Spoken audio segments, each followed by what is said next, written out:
Bueno, ahora sí ya. Bienvenidos a todos, qué padre la verdad verlos. Qué bueno que nos acompañan. La verdad el clima ahorita está rico, pero siempre que digo eso se empieza a poner caliente, pero esperemos que no. Entonces, la verdad es que está súper a gusto, nubladito, todavía no llueve, lo más seguro es que en la tardecita llueva. Entonces, pues nos encanta tenerlos aquí, nos encanta verlo. La verdad es que los domingos es un muy bonito día para todos nosotros y más porque podemos vernos aquí todos juntos. Para los que no me conocen, mi nombre es Víctor. Silvana está, creo que ahí en la entrada. Aisa está dormida. Y somos parte aquí de The House. Y el día de hoy pues tengo la oportunidad de platicar algo que la verdad es que a mí me gusta mucho. Esta historia como que habla mucho a mi vida. Entonces yo quiero que ahorita tú ahí en tu lugar lo medites, lo reflexiones sobre lo que tal vez Dios nos quiera hablar o nos quiera decir el día de hoy. Y el día de hoy vamos a platicar un poquito acerca de cuando Dios revela su nombre. Cuando Dios revela su nombre ante Moisés y al mismo tiempo lo revela ante su pueblo, y como quedó escrito, es la primera vez que también que nos lo revela a la humanidad. Entonces el día de hoy vamos a ver ese momento en el que Dios revela su nombre ante todos nosotros. Quiero leerlo rápidamente antes de que empecemos, solamente para empezar a entrar en calor. Dice: cierto día Moisés se encontraba apacentando el rebaño de su suegro Jetro, quien era sacerdote de Madián. Llevó el rebaño al corazón del desierto y llegó al Sinaí, el monte de Dios. Allí el ángel del Señor se le apareció en un fuego ardiente en medio de una zarza. Moisés se quedó mirando lleno de asombro porque aunque la zarza estaba envuelta en llamas, no se consumía. Eso es increíble, se dijo a sí mismo. ¿Por qué esa zarza no se consume? Tengo que ir a verla de cerca. Cuando el Señor vio que Moisés se acercaba para observar mejor, Dios lo llamó desde el medio de la zarza. Moisés, Moisés. Aquí estoy, respondió él. No te acerques más, le advirtió el Señor. Quítate las sandalias porque estás pisando tierra santa. Yo soy el Dios de tu padre, el Dios de Abraham, el Dios de Isaac y el Dios de Jacob. Cuando Moisés oyó esto, se cubrió el rostro porque tenía miedo de mirar a Dios. Luego el Señor le dijo: ciertamente he visto la presión que sufre mi pueblo en Egipto. He oído su angustia a causa de la crueldad de sus capataces y estoy al tanto de su sufrimiento. Por eso he descendido para rescatarlos del poder de los egipcios. Pero Moisés protestó: ¿quién soy yo para presentarme ante el faraón? ¿Quién soy yo para sacar de Egipto al pueblo de Israel? Dios contestó: yo estaré contigo. Y esa es la señal para ti de que yo soy quien te envía. Cuando hayas sacado de Egipto al pueblo, adorarán a Dios en este mismo momento. Pero Moisés volvió a protestar: si voy a los israelitas y les digo, el Dios de tus antepasados me ha enviado a ustedes, ellos me preguntarán, ¿y cuál es el nombre de ese Dios? Entonces, ¿qué les responderé? Dios le contestó a Moisés: yo soy el que soy. Hoy vamos a hablar acerca de este fragmento de la historia que viene en el Éxodo, de cuando Dios revela su nombre a su pueblo. Pero antes yo quiero que oremos. Entonces, Señor, gracias por este día, gracias por este domingo, gracias por este clima que nos has puesto el día de hoy para disfrutar. Te pedimos que tú hables algo fresco a nuestra vida, nos des un alimento a nuestro corazón, a nuestra alma, que podamos conocer un poco de lo que tú eres, un poco de tu nombre, un poco de tu amor, de tu gracia, de tu bondad. Ponemos la vida de cada uno de los que estamos en este momento aquí, en el nombre de Jesús. Amén. Bueno, yo creo que es muy importante cuando nosotros llegamos a conocer el nombre de una persona.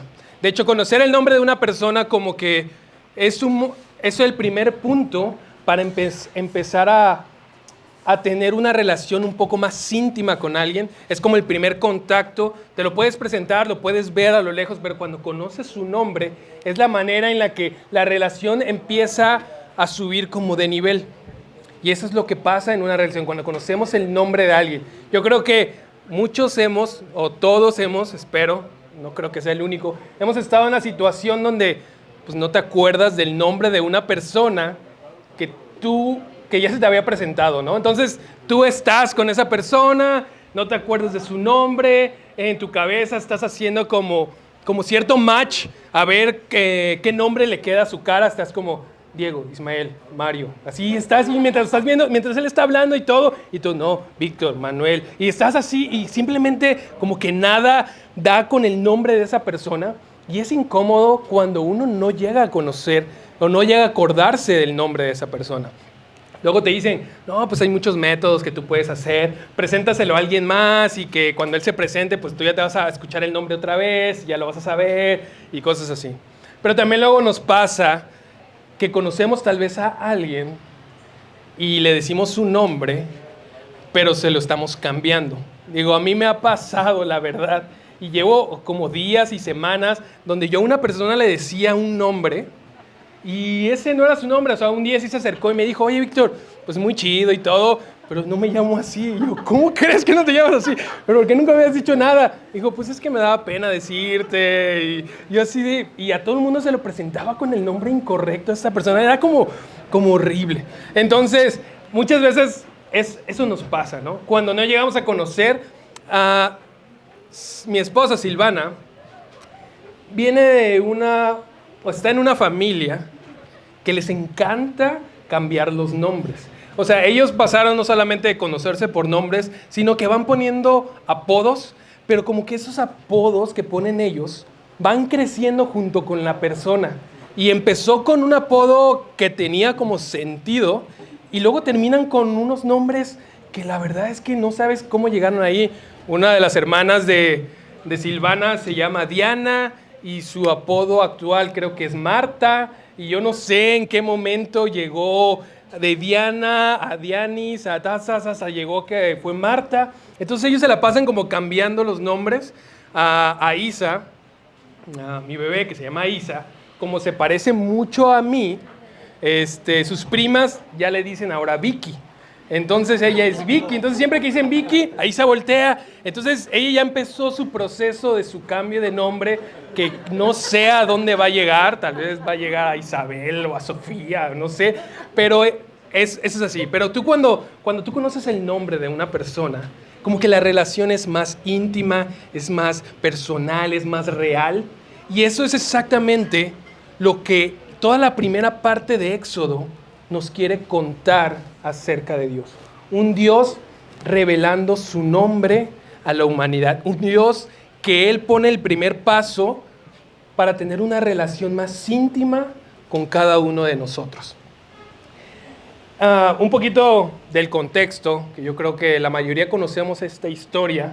La mayoría de niños vimos El Príncipe de Egipto y como que vimos esa película que nos dio la historia de Moisés, pero aquel contexto es que obviamente el pueblo de Israel se estableció en Egipto y Egipto quería al pueblo de Israel.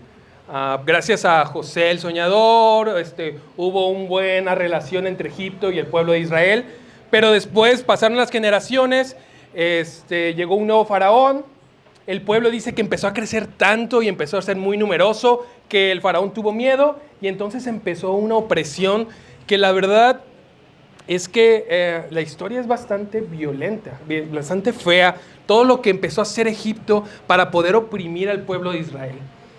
Tenemos a esta persona, Moisés, que por todo un plan que había ahí, llegó a criarse en Egipto como un egipto, pero él, Moisés, él tenía algo en su personalidad que en la Biblia nos va mostrando que cada vez que había una injusticia, como que algo de Moisés explotaba.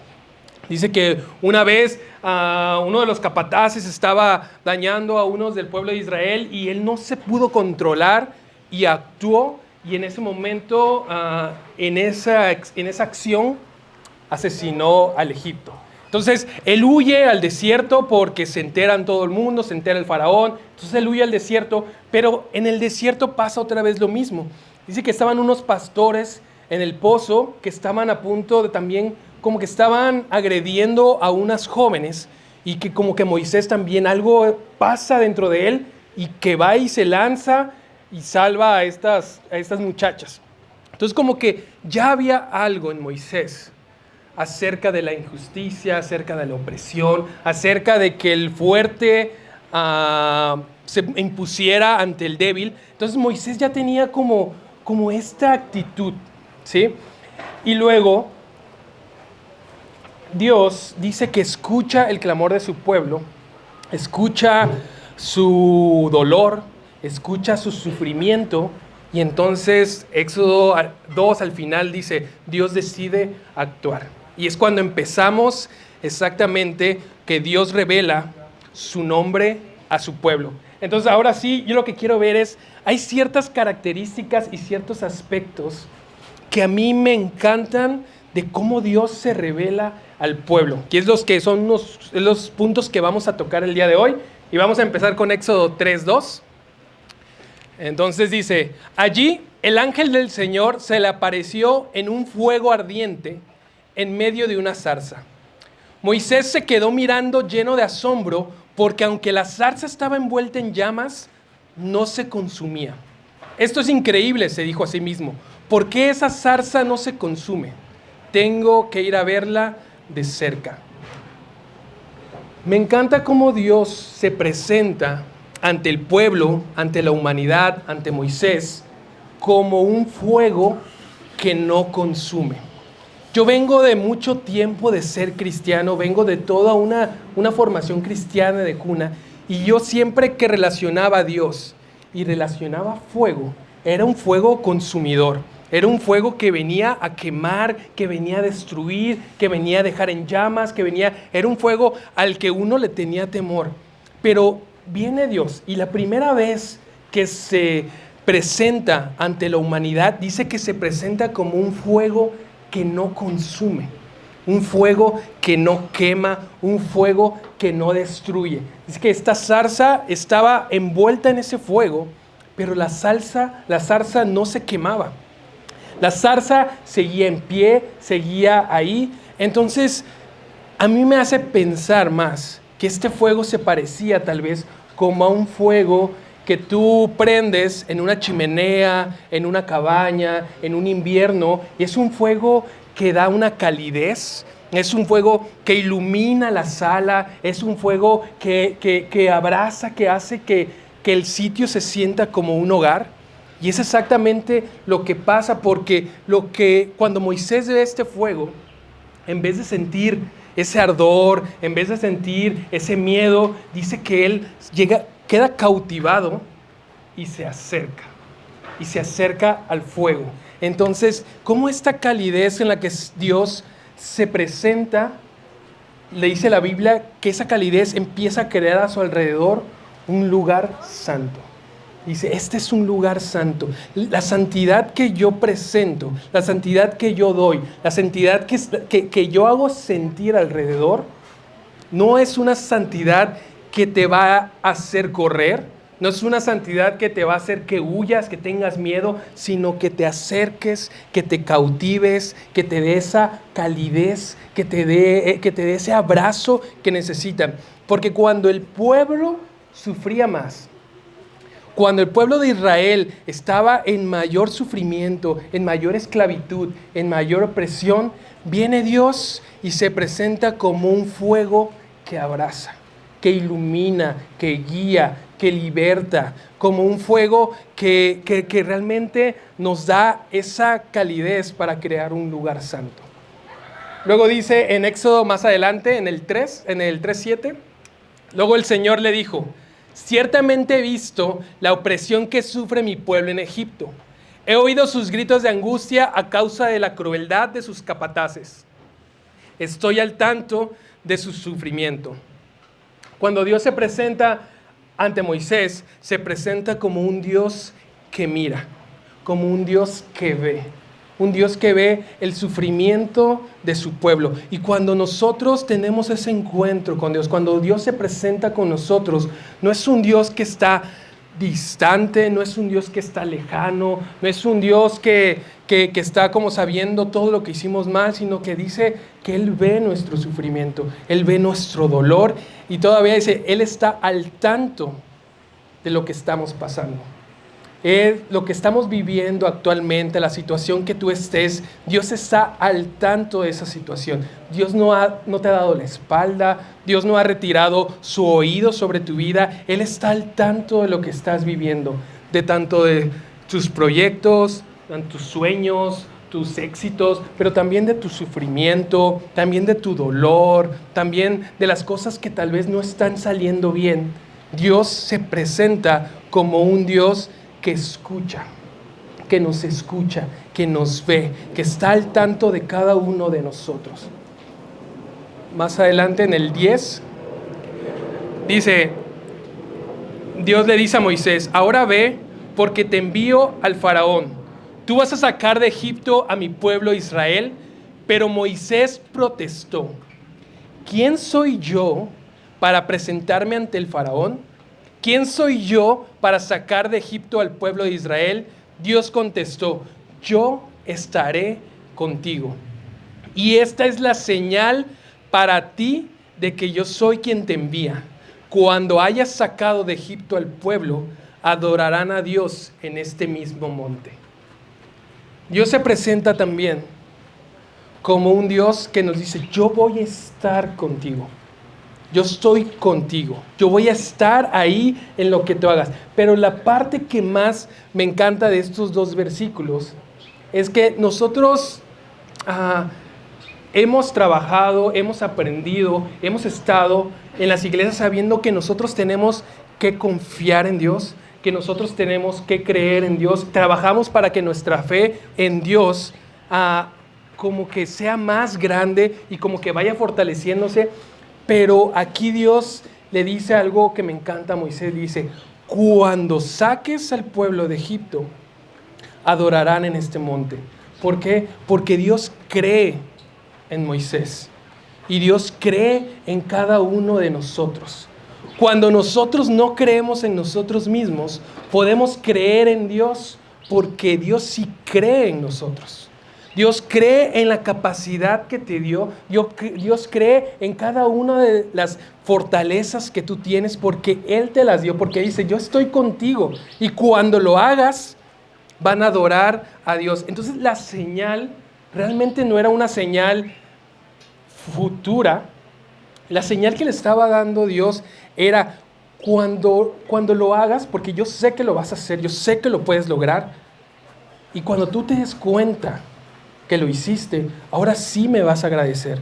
Ahora sí vas a poder decir, wow, es cierto, Dios estaba conmigo, Dios estuvo conmigo, Dios me ayudó a hacerlo y ahora puedo llegar a agradecerle a Dios, gracias por creer en mí, gracias por estar conmigo, porque aunque yo no creía en mí, tú siempre creíste en mí.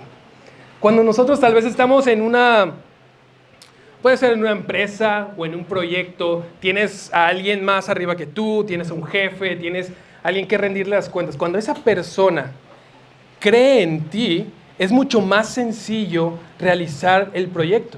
Es mucho más sencillo trabajar, es mucho más sencillo alcanzar las metas. Es muy difícil que cuando tú estás en una situación y tu jefe inmediato o el gerente o lo que sea no cree en ti, realmente tú vas a trabajar con miedo a no regarla, a no fallar, y como que no vas a sentirte con la confianza. Pero cuando tú tienes una persona que cree en ti, tú te esfuerzas y tú dices, aunque yo tengo dudas de mí, esa persona que me contrató vio algo en mí que tal vez yo en este momento no estoy viendo.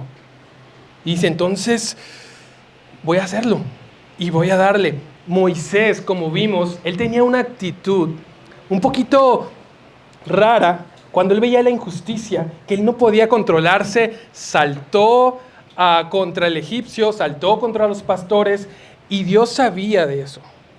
Dios lo había visto. Y aunque Moisés venía, es que Dios, yo no sé si yo lo puedo hacer.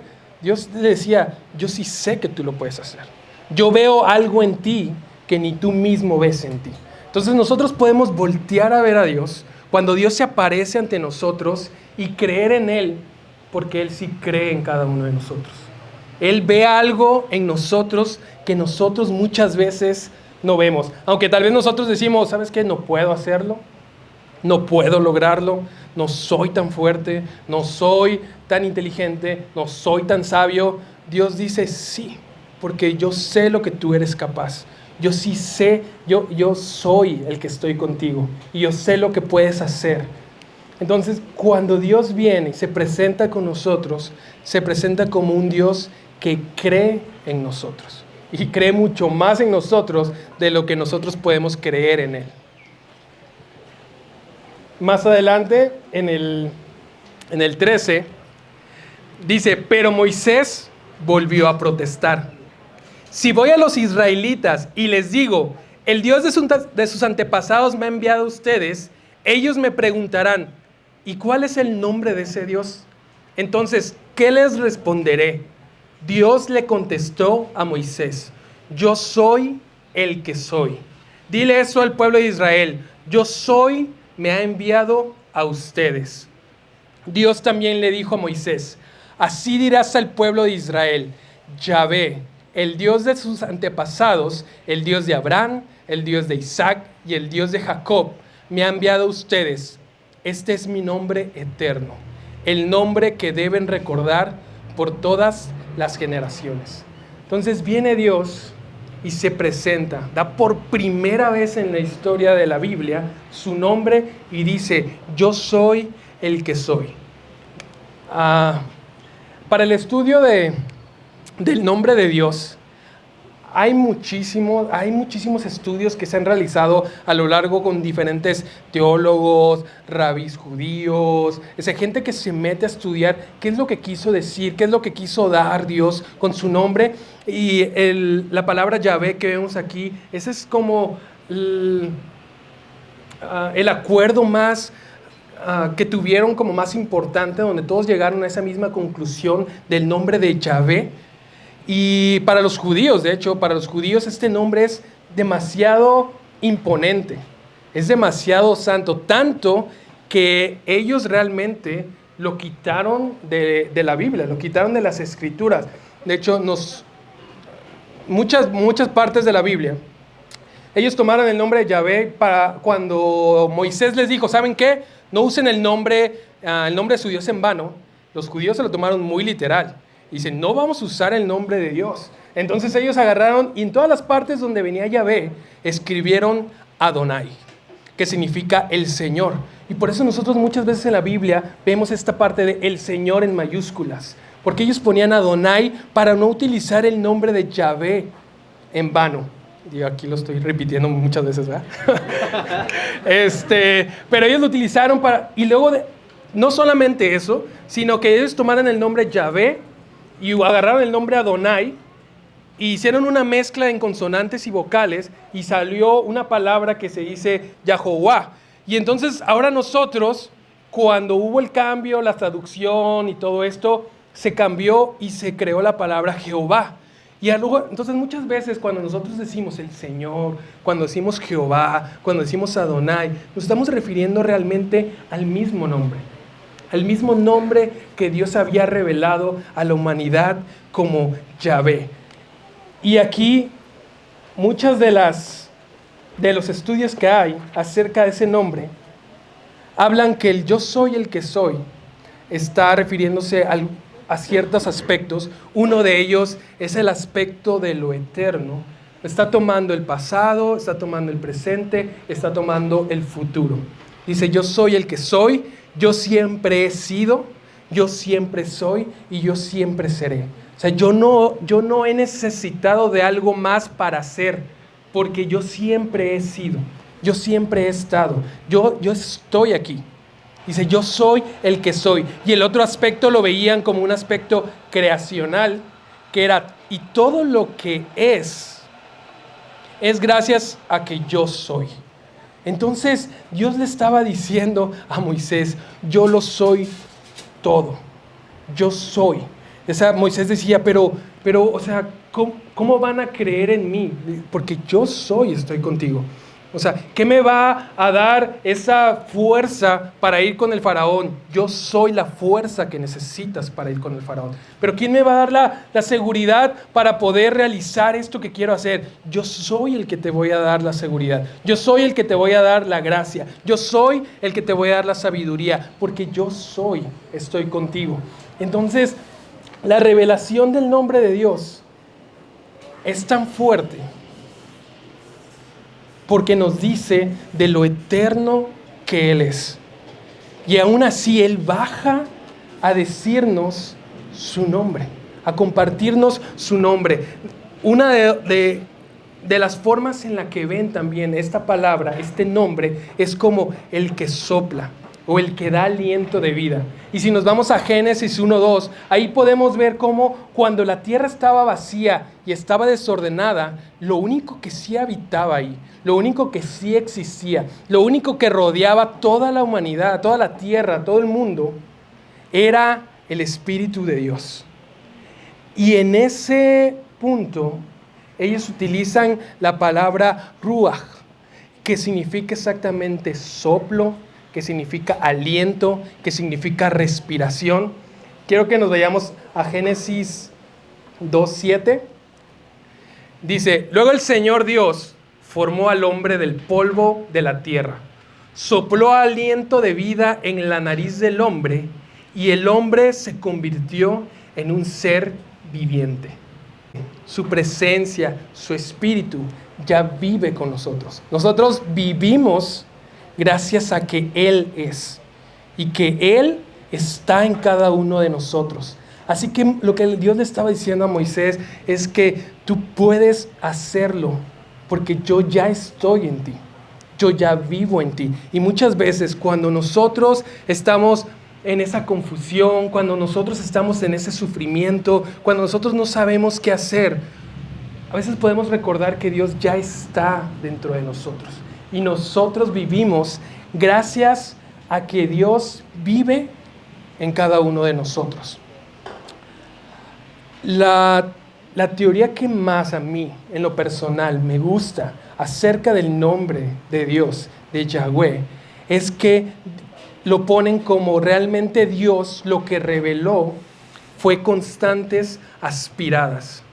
¿Sí? Ellos marcan que la palabra Yahweh realmente son sonidos de respiración y es un inhalar y un exhalar. Entonces ellos lo toman como un Yahweh. Y que lo que realmente ellos escucharon era un sonido de respiración que pasó, que fue lo que escuchó Moisés y fue lo que dio su nombre. Entonces realmente estar vivos es repetir constantemente el nombre de Dios. Y muchos lo asemejan que el primer llanto de un niño es su primera respiración. El último aliento de una persona de morir es dando el último nombre de Dios. Cuando nosotros estamos tristes, respiramos profundo. Cuando nosotros tenemos miedo, como que contenemos la respiración y nos tenemos que decir a nosotros mismos, respira otra vez. O sea, llénate otra vez, tranquilo, estabilízate. Cuando tal vez nosotros tenemos que hacer algo que es muy complicado o muy difícil y tenemos que tomar valor, ¿qué es lo que hacemos? Respiramos y nos esforzamos, encontramos fuerzas. Es como un constante recordatorio de que Dios nos llena, de que Dios está en cada uno de nosotros. Esa energía vital, esa energía invisible, que es su espíritu, está en cada uno de nosotros. Podemos ir al Salmos 104, en una manera poética, Salmos lo pone, pero si te alejas de ellos, se llenan de pánico. Cuando les quitas el aliento, mueren y vuelven otra vez al polvo. Cuando les das tu aliento, se genera la vida y renuevas la faz de la tierra. Cuando nosotros tenemos por alguna razón, hemos tenido ese sentimiento como de quedarnos sin aire, lo que llega a nosotros es desesperación, es pánico. Cuando lo volvemos como a tener otra vez en nuestro cuerpo, es otra vez un alivio, es otra vez una vitalidad. Muchas veces nos pasa también, tal vez en una gripa, que no podemos como respirar bien, es molesto, pero cuando por fin pasamos esa enfermedad y podemos volver a respirar normal, nos sentimos otra vez llenos de esa vitalidad, de esa vida, y es exactamente lo que Dios decía. Yahvé, yo estoy ahí, yo vivo constantemente. El Salmos también lo dice, todo lo que respira, alaba al Señor. Todo lo que respira, da su nombre, dice su nombre constantemente. Nosotros estamos llenos del Espíritu de Dios. Y la importancia de la respiración la podemos encontrar en cada área de nuestra vida. En el canto, no podemos cantar bien si no tenemos una buena respiración. En los deportes, una buena respiración es lo que te hace poder tener mayor resistencia, mayor rendimiento. En la misma medicina, ¿qué más puede ser? En la misma relajación, cuando te están haciendo un masaje, respira, saca la nariz. Todo esto nos va llenando y nos va mostrando que lo que para mí es la mejor representación de Dios, que Él es todo y Él está en todas partes. Y todos somos gracias a que Él es. Y eso es lo que le estaba diciendo Dios a Moisés. Eso es lo que le estaba diciendo Yahvé a su pueblo. Él está en nuestro esfuerzo. Él está en nuestra angustia. Él está en nuestra alegría. Él está cuando nos sentimos solos. Mientras nosotros sigamos viviendo, podemos estar seguros y podemos recordar que Él está con nosotros. Nos está llenando de su Espíritu, nos está llenando de su presencia. Jesús lo dice en Juan, lo dice de esta manera. Dice, el viento sopla por donde quiere, y aunque oyes su sonido, no sabes de dónde viene ni a dónde va. Así también sucede con todos los que nacen del Espíritu. Dice, el viento no lo podemos ver, no podemos ver ni de dónde viene ni a dónde va, pero dice, pero podemos ver sus efectos. Podemos ver el viento moviendo una hoja, el viento moviendo la tierra, podemos ver ciertos efectos del viento, y es lo mismo muchas veces con Dios. A Dios no lo podemos ver, pero podemos ver los efectos del amor de Dios. Aunque no podamos ver tal vez el abrazo de Dios, podemos ver los efectos del amor de Dios cuando otra persona te abraza, cuando alguien se preocupa por ti. El amor de Dios lo podemos ver tal vez en el amor de alguien más hacia nosotros, que dices, no entiendo por qué esta persona se preocupa por mí, no entiendo por qué esta persona está ahí. Tal vez es Dios, son los efectos del amor de Dios, que aunque a Dios no lo podamos ver, podemos ver sus efectos. Y entonces así nosotros podemos ver a Dios en todas partes. Y en la vida de cada una de las personas que nos rodean, podemos ver a Dios en los ojos de nuestro prójimo, en los ojos de quienes están cerca. Podemos ver a Dios en los ojos de las personas que necesitan también de nosotros, de sus necesidades. Y es donde Dios todos los días se revela a nuestra vida. Y cuando nosotros estamos en sufrimiento y cuando nosotros estamos en angustia, es cuando Dios más se revela como ese fuego cálido, como ese Dios que ve, como ese Dios que cree en nosotros y como esa respiración que nosotros podemos tener. De hecho, más adelante en la historia, Moisés aún así le vuelve a reclamar, le vuelve a decir, Dios, pero si realmente, aún diciéndoles todo esto, no creen en mí, ¿qué va a pasar? Y Dios le da 3 señales. Le dice, vas a hacer 3 señales milagrosas. Dice, ¿qué tienes en tu mano? Y dice, tengo una vara.